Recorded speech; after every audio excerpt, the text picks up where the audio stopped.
Sine rule then applies to all triangles, but we particularly use it when there's no right angle in a triangle. If it's a right angle triangle, there's usually a much easier way to do it than using this sine rule. In other words, using sine or cosine ratios that we've looked at already. But if there is no right angle in there, then we have to use either the sine rule or the cosine rule. So the convention that we use to note the angles and the sides is important for the way the rule's set out. We use capital letters A, B, C to represent the angles. It doesn't have to be A, B, C, it can be X, Y or any letter, but we tend to use capitals to represent the angles. The important thing to note is that if I call that angle A, then the side opposite that angle is called side A, and we use little a to represent that. Equally, if I call this angle B, then the side opposite that would be side B. So the rule assumes that the sides and the angles opposite each other have the same letter associated with them. So, in other words, the sine rule, which is here, and we only ever use at any given time two of the ratios when we solve problems, as we'll see, but all this sine rule is telling me is that the ratio of a side to the angle opposite it, that ratio is the same as the ratio of another side to the sine of the angle opposite that, which is the same as the ratio of the third side to the angle opposite that, sine of the angle opposite that. So these ratios, A over sine A, B over sine B, and C over sine C, are always the same. That's what the sine rule is saying. So if we know one of the ratios, for example, if I know side A and angle A, I know one of the ratios, and one other bit of information, like I know another side or another angle, then I can find out the rest of the sides and the angles in the triangle. I can find out all about that triangle if I know one ratio and one other piece of information. If I don't know at least one ratio, then I can't use the sine rule. I'll have to use another rule, the cosine rule, which we'll be looking at next time. So that's basically how the sine rule works. So what I always do is, if I'm using the sine rule, I'd write down the ratio I know. Let's say I know side A, and I know the angle opposite that. So I write down the ratio I know, and then I put down the ratio that I know part of. Let's say I know side B. So that's the ratio I'm interested in. I don't need to then write equals C over sine C. I only use two of the ratios. One ratio that I know, and the other ratio that includes the other bit of information that I've got. Sometimes I'm after the side, in which case I write the ratio that way up. But because these are fractions, and I've only got one fraction on either side, I could just as easily write them the other way up. So sometimes it's convenient to write the sine rule upside down. Equals sine B over B. So you can write the ratios either way up depending on what you're after.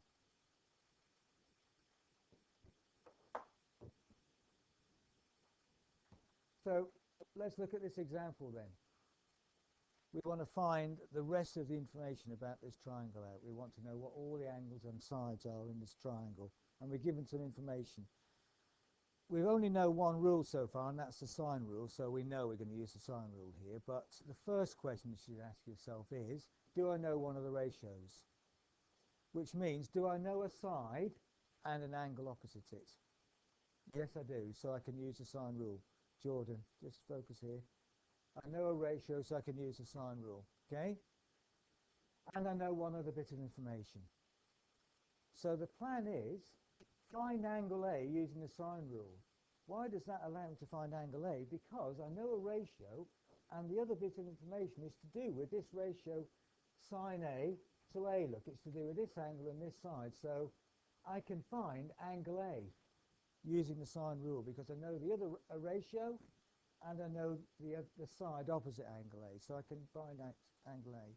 Once I've got angle A, then it's easy to find angle C because the angles in the triangle add up to 180. So once I know two of the angles, I know all of them. Once I've got angle C, then I can use the ratio A to side A again, or B to angle B, to find side C. So I'm going to use the sine rule twice. Once to find angle A. Once I've got that, I can find C without any other further messing around. And then once I've got that, I can find side C. So that's the plan. So find angle A using the sine rule. I'm after an angle, so I'm going to write it with the angle on top. So I write sine A over A equals the ratio I know, which is sine B over B. So that's the part of the sine rule I'm going to use. And then I put in the information I know.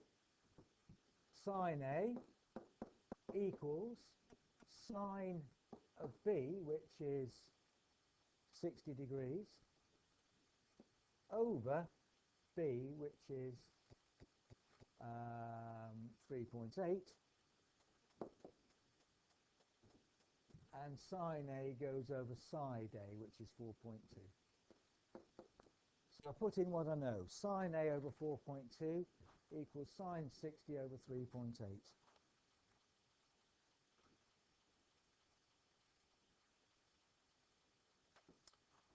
Now I've got to find A, angle A.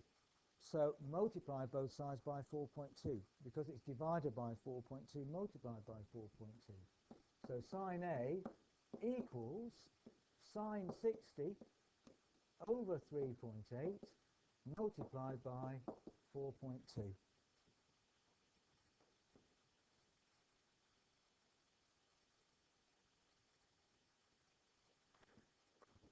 That gives me the sine of angle A. I want the angle.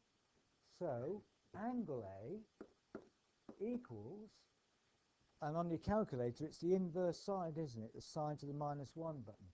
So it's sine to the -1 of this, sine 60 over 3.8 times 4.2.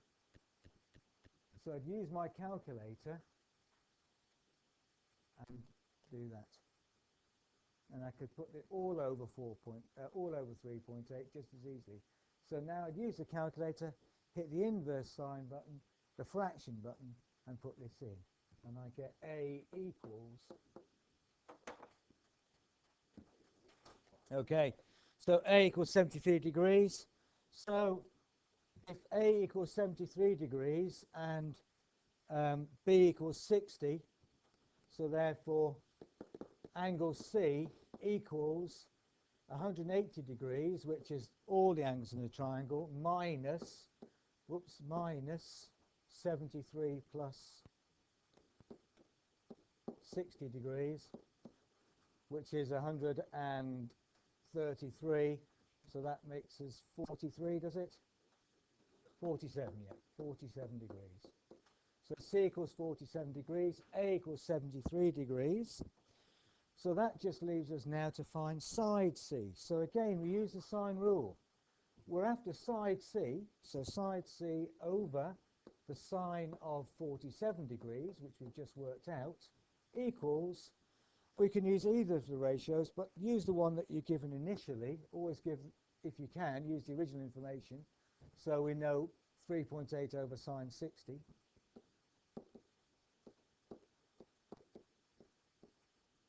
So now again, we've just got to rearrange this formula slightly to get C.